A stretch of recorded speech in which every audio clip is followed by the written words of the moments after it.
Welcome to the world of science fiction stories, and don't forget to like, share and subscribe my channel. Enjoy the listening. The distress signal that unleashed the most powerful galactic war fleet. Commander Hannah Park's eyes narrowed as she studied the pulsing red light on her console. The emergency transmission had arrived 18 hours ago from Outpost Terrify, one of humanity's furthest military installations.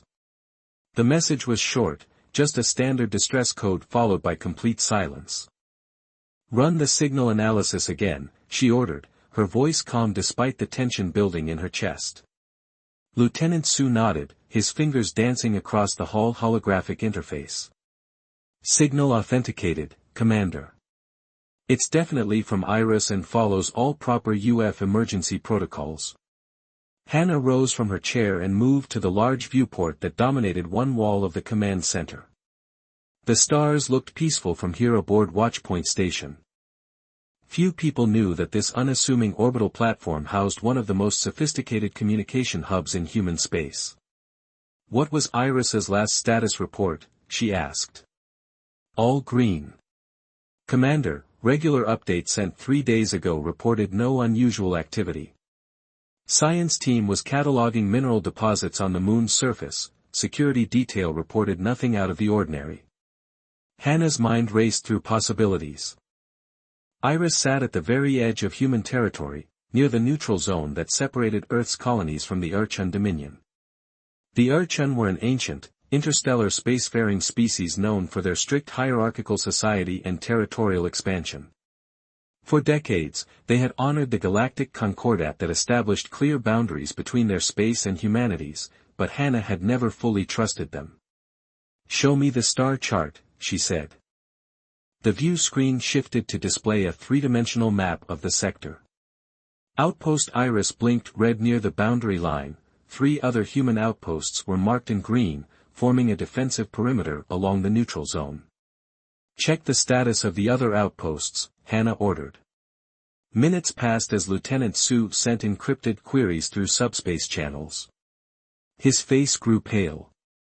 "Commander, Outpost Themis and Outpost NYX are not responding to standard communications." Hannah felt ice form in her stomach. One outpost going silent could be an equipment failure, 3 outposts meant something far worse. "Alert Admiral Kim immediately. Mark this as security level alpha and prep my shuttle, I need to get to Earth." As her crew rushed to follow orders, Hannah entered her private office and activated her secure terminal. She placed her palm on the scanner, then leaned forward for retinal verification. The computer hummed softly, then opened a hidden file directory that only commanders of her rank could access. The file was simply named, Prometheus Protocol.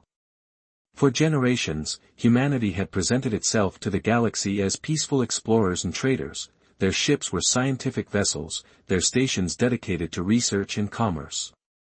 This was the face that alien civilizations saw, a young species eager to learn and share. It was all carefully crafted deception. Below the surface of Mars, hidden in asteroid belts and concealed within gas giant moons, humanity had built the largest and most advanced war fleet the galaxy had ever seen. Ships with weapon systems that violated every arms limitation treaty Earth had signed, soldiers trained from birth for combat in every environment, and AI systems designed for strategic warfare against specific alien physiologies and technologies, all waiting for a signal, all hidden in plain sight. Hannah downloaded the Prometheus activation codes to her secure tablet and destroyed all traces of her access. If her suspicions were correct, if the Urchan had finally made their move against human territory, she would need these codes. 30 minutes later, her shuttle detached from Watchpoint Station as the small craft accelerated toward the nearest jump point. Hannah reviewed the sparse information they had. The distress signal contained no details about what had happened at Iris, just the emergency code and coordinates. Standard procedure when under attack was to send as much data as possible: sensor readings, enemy ship configurations, weapon signatures. The complete lack of such information suggested the attack had been swift and overwhelming. "Lieutenant, while we're in transit, pull all intelligence reports on Urchan fleet movements for the past month," she said. "Yes, Commander," but our intelligence on Urchan military operations is limited. Their ships are difficult to track when they activate their displacement fields," he replied. Hannah nodded. This was true. Urchan technology had always been slightly ahead of human capabilities in certain areas. Their displacement fields could bend light and sensor scans around their vessels, making them nearly invisible to conventional detection methods, nearly invisible, but not completely. Check for gravitational anomalies in the sector. Their displacement fields can hide their ships from sensors, but they still have mass. The jump point appeared ahead, a shimmering distortion in space where the fabric of reality was thin enough to pierce. The shuttle aligned itself, then accelerated. For one disorienting moment, Hannah felt her body stretch and compress simultaneously as they passed through the quantum tunnel. When they emerged, Earth's solar system lay before them, the blue-green jewel of humanity's home world shone in the distance, surrounded by the glittering lights of defense platforms and civilian stations. Her communication console chirped. "Commander Park, this is Earth Orbital Control. Admiral Kim has requested you proceed directly to Luna Base. A security team will meet your shuttle." "Understood, Control." "Setting course for Luna," she replied. As they approached the moon, Hannah stared at the seemingly barren surface. Few outsiders knew that beneath those gray plains lay the heart of human military command, a vast complex carved into the lunar bedrock, protected by layers of defenses both obvious and hidden.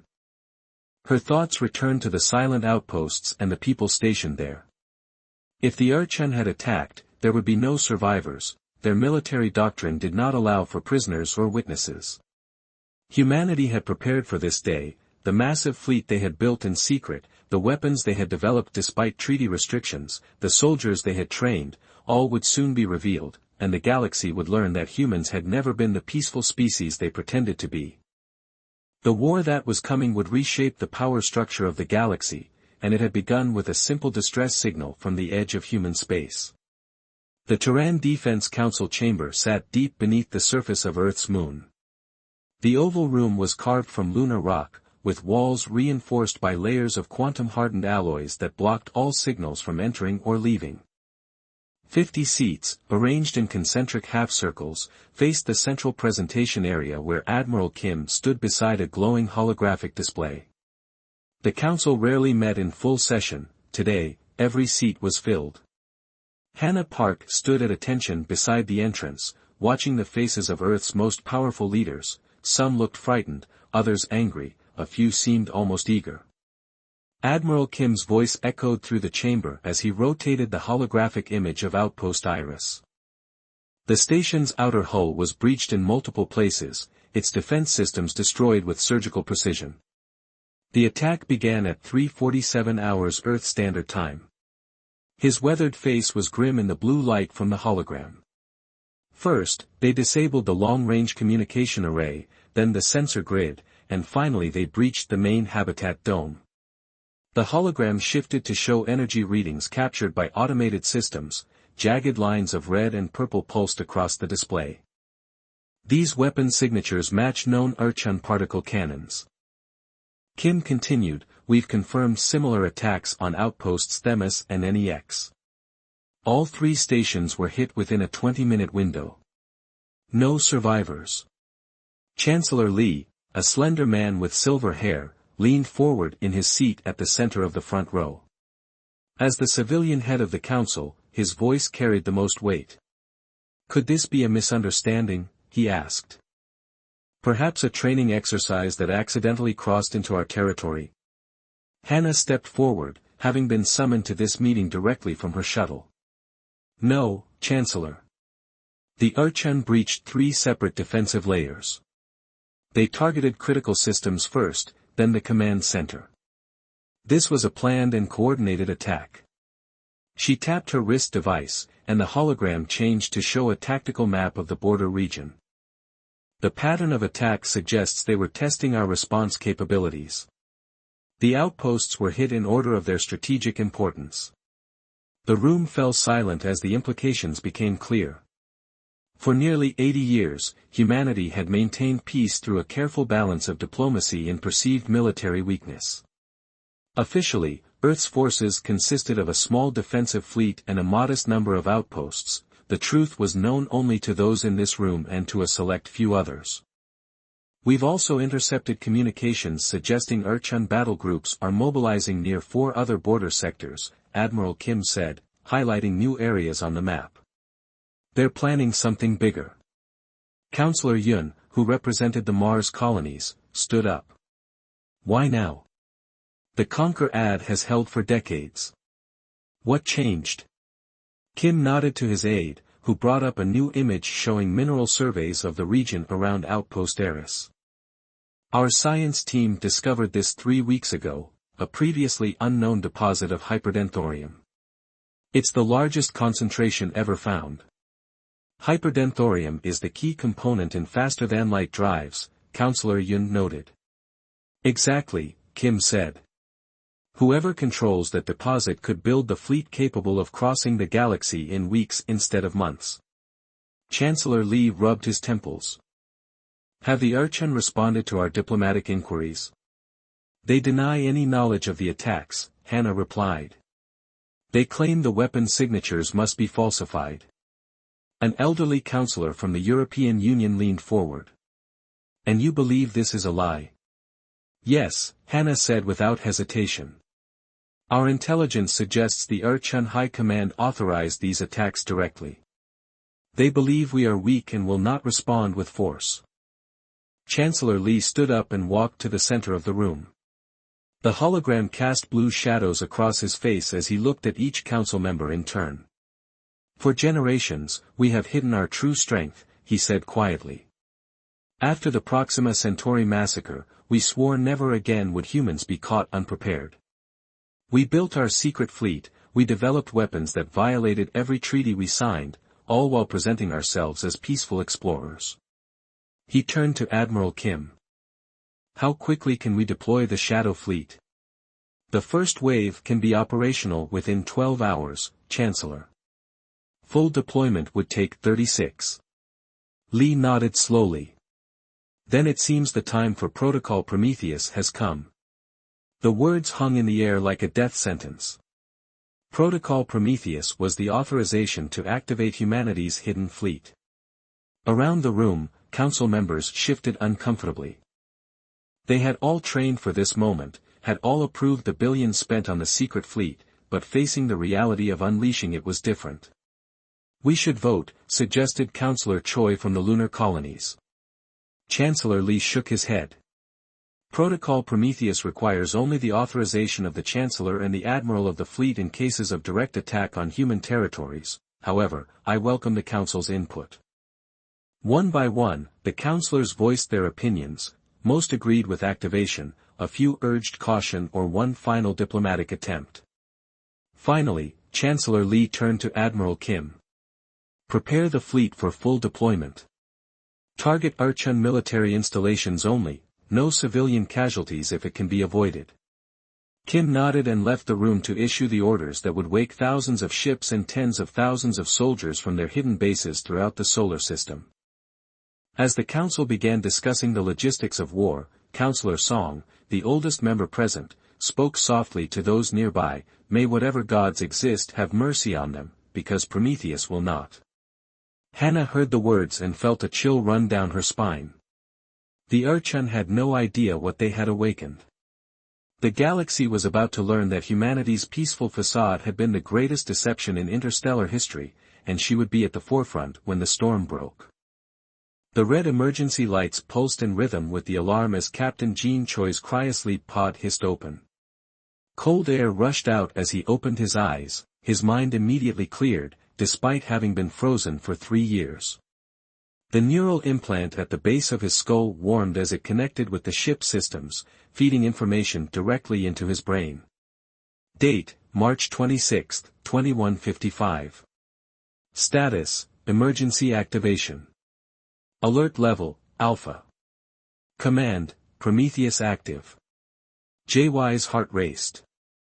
Those 2 words, Prometheus Active, were ones he had trained to respond to for 20 years, but he had never expected to hear them mean war had come. He pulled himself from the pod, his muscles responding perfectly thanks to the electrical stimulation they had received during cryosleep. The floor of the chamber was cold against his bare feet as he quickly dressed in the black uniform that had been waiting in the storage compartment beside his pod. Around him, 11 other pods were opening. His senior officers were waking up too, their faces showing the same mix of surprise and determination. They had all volunteered for this duty. No, they might sleep for decades before being called upon or never be called at all. "Captain on deck," called Commander Unisong, his executive officer, as she spotted him. JY waved away the formality. "Status report, Commander." "All systems activating according to protocol," she replied, checking her tablet. "The Nemesis is waking up." JY nodded and moved to the wall panel, pressing his palm against it. The wall slid open to reveal a corridor that led to the bridge. As he walked, he could feel the massive ship coming to life around him. Lights brightened, equipment hummed, and the artificial gravity strengthened to Earth-normal levels. The secret base under Titan's surface was one of dozens scattered throughout the solar system and beyond. For generations, humanity had built its hidden fleet, preparing for the day when the peaceful facade they showed to the galaxy would need to be cast aside. JY reached the bridge and took his seat in the command chair. The view screens around him showed the massive underground dock where the TSS Nemesis, the flagship of the Shadow Fleet, had waited in darkness for this moment. "Ship status?" he asked. "All systems green, Captain," reported Lieutenant Kong from the operations station. "Weapon systems online, shields at full capacity, quantum drives charging, communication secure." "Channel established with Fleet Command," replied Lieutenant Bake. "Admiral Kim is waiting to speak with you."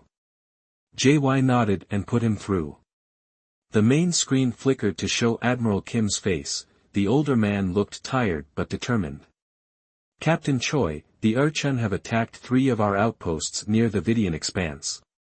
Protocol Prometheus has been activated. Your orders are to take the first strike group and neutralize the Urchin forward command post in the Riel system." JY's mind raced through the implications. Riel was a heavily fortified Urchin military installation. Attacking it would be a declaration of total war. "Understood, Admiral. Time to target, 8 hours at maximum speed. The 6th and 9th strike groups will provide support once you've engaged. Remember, Captain, this is not a limited operation. The Council has authorized full deployment of the Shadow Fleet." JY felt the weight of those words. Full deployment meant revealing humanity's true military might to the galaxy, a secret they had kept for nearly a century. "Rules of engagement?" he asked. "Military targets only, avoid civilian casualties where possible, but make no mistake, Captain, we are sending a message. The Archons must understand that attacking humanity was the worst mistake they could have made." "Yes, sir. We'll make that clear." As the communication ended, JY turned to his crew. "Sound General Quarters. Begin launch sequence," he ordered throughout the massive underground facility. Similar scenes were playing out as other ships awakened. The Shadow Fleet consisted of 5,000 warships, each more advanced than anything the galaxy had ever seen. They had been built in secret, their technologies reverse-engineered from a dozen alien civilizations and enhanced by humanity's unique innovations on Mars. Beneath the Olympus Mon shield facilities, 10 cruiser squadrons began powering up their weapons in the asteroid bases of the Kuiper Belt. Stealth destroyers detached from their hidden docks within the hollowed-out moons of Jupiter. Carrier groups launched their fighter wings for the first time outside of simulations. And across human space, ships that had appeared to be simple merchant vessels suddenly shed their civilian facades, revealing weapons arrays and armor plating beneath false hulls. Research outposts activated defense systems that violated every weapons limitation treaty Earth had ever signed. Mining stations transformed into battle cruisers as hidden compartments opened to reveal their true purpose. Back on the Nemesis, JY watched as his bridge crew worked with practiced efficiency. Despite years in cryosleep, they moved as if they had been on active duty all along, a testament to the neural training programs that had kept their skills sharp even while they slept. "Captain," Commander Song reported we're receiving fleet status updates, 97% of vessels reporting operational readiness, estimated time to full deployment, 6 hours. JY nodded, feeling the weight of history upon his shoulders. Generations of humans had built this fleet, hoping it would never be needed. Now it would be his responsibility to lead the first strike. Begin the jump sequence, he ordered. Our first target is the Urchan Forward Command Post in the Riel system. The massive doors above the underground dock began to part, revealing Saturn's rings glittering in the sunlight. Throughout the solar system, similar secret bases were opening, releasing the ships of the Shadow Fleet into space. On screens across the bridge, thousands of ships appeared as they dropped their cloaking fields for the first time.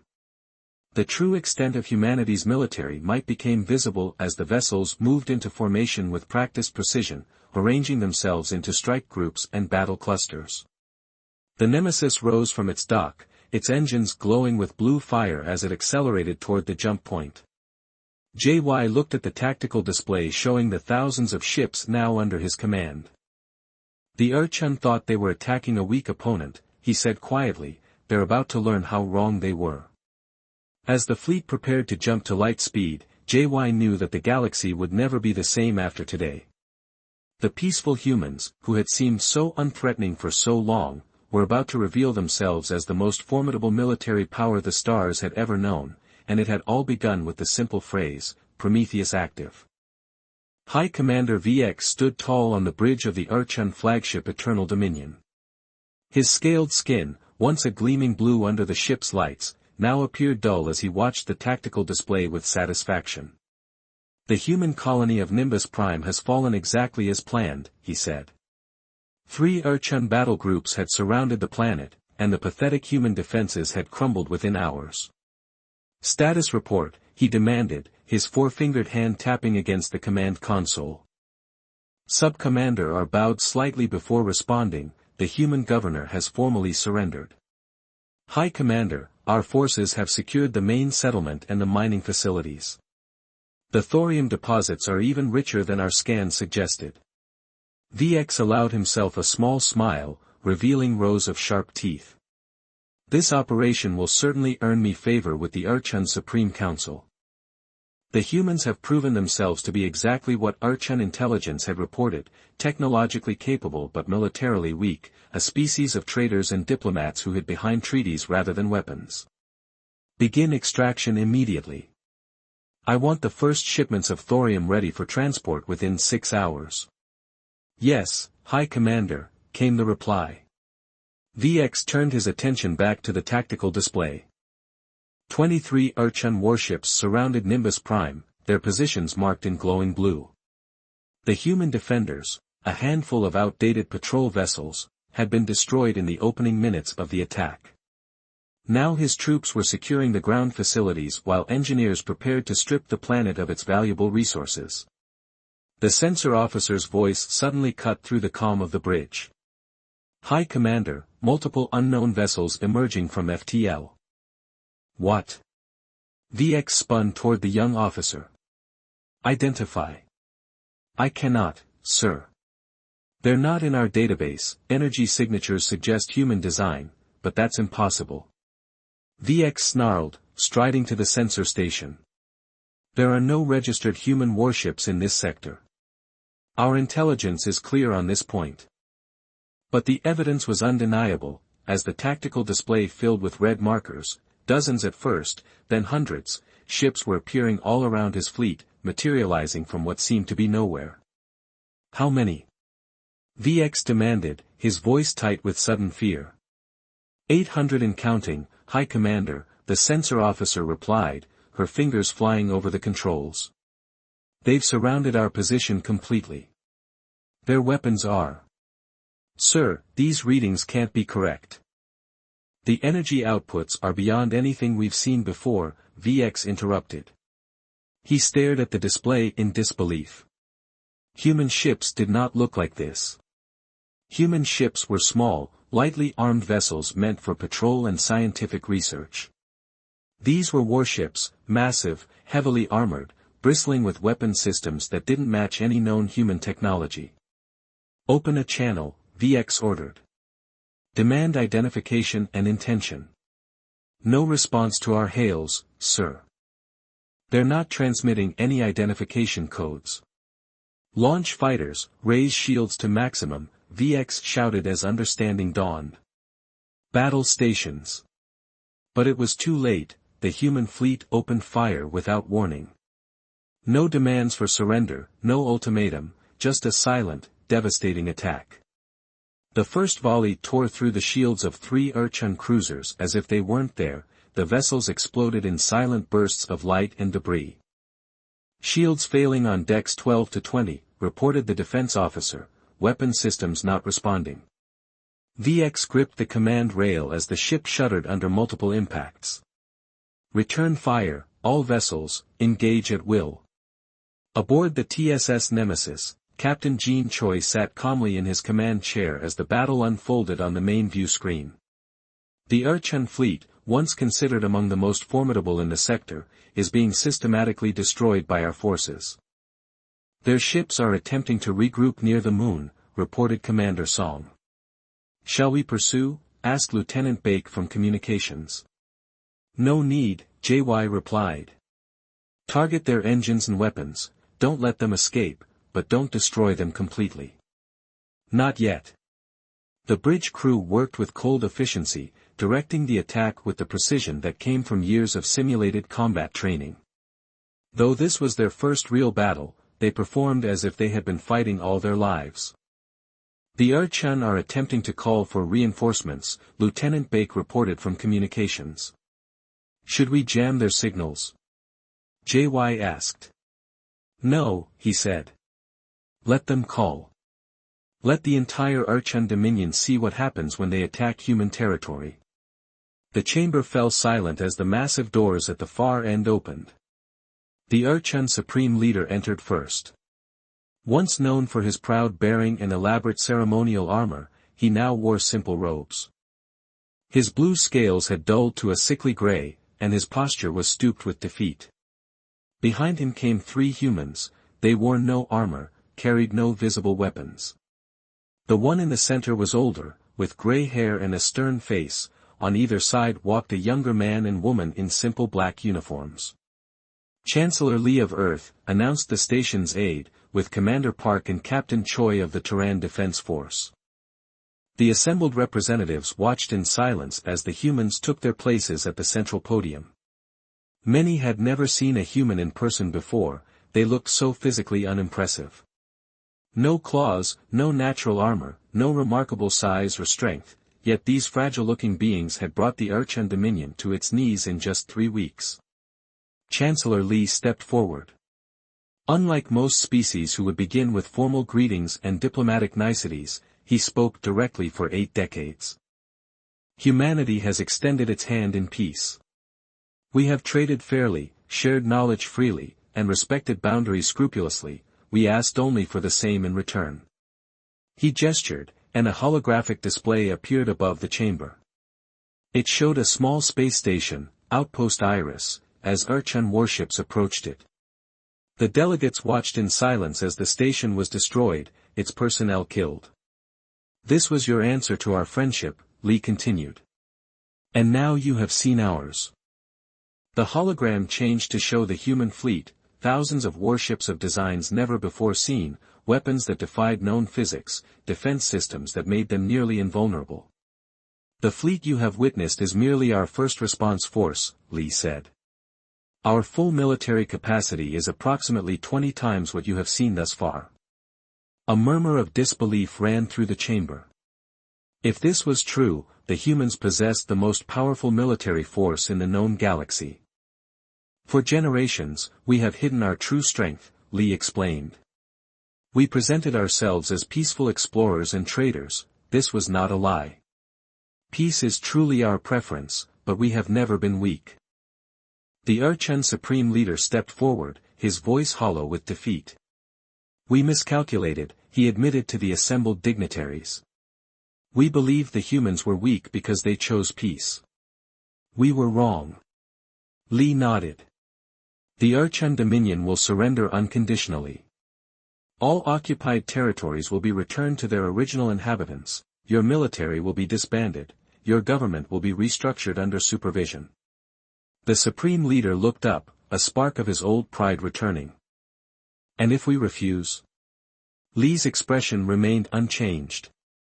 Then you have already witnessed what follows. The terms were presented: the Archons would give up their empire, their military would be reduced to a defensive force, and only their government would include representatives from all the species they had conquered. As for the rest of you, Li addressed the other representatives, humanity requires only that you reaffirm your commitment to the Galactic Concordat with new verification protocols to ensure compliance. The summit lasted for hours as details were negotiated. Finally, with trembling hands, the Urchan Supreme Leader signed the surrender document. One by one, the other representatives signed the new Concordat. Commander Park and Captain Choi stood near a viewport, watching the delegates depart. Do you think they understand yet? Hannah asked quietly. JY observed the alien representatives, their postures reflecting shock and fear. Not fully, he replied. They still believe we built this fleet because we feared them. Hannah nodded. When in truth, we built it because we understood ourselves. JY looked at her questioningly. Human history, she explained, taught us to recognize our own capacity for both tremendous compassion and terrible violence. The Shadow Fleet exists not primarily to protect humans from aliens, but to protect the galaxy from what humans might become without the discipline of maintaining such a force. JY thought about this. Humanity had learned from its bloody past, the world wars, the colonial atrocities, the environmental disasters. They had nearly destroyed themselves before reaching the stars. Peace through strength, he murmured, quoting the ancient motto of the Shadow Fleet, and strength through vigilance. Hannah completed his thought. Together, they watched as delegates from worlds across the galaxy departed, carrying with them a new understanding of their human neighbor. The old order was gone, a new galactic balance of power was beginning, one where humanity's extended hand of friendship would never again be mistaken for weakness. In the days that followed, humanity's hidden fleet returned to its secret bases. The ships once again donned their disguises as merchant vessels or research stations, but now the galaxy knew the truth that lay beneath the peaceful facade, and that was precisely the message humanity had intended to send.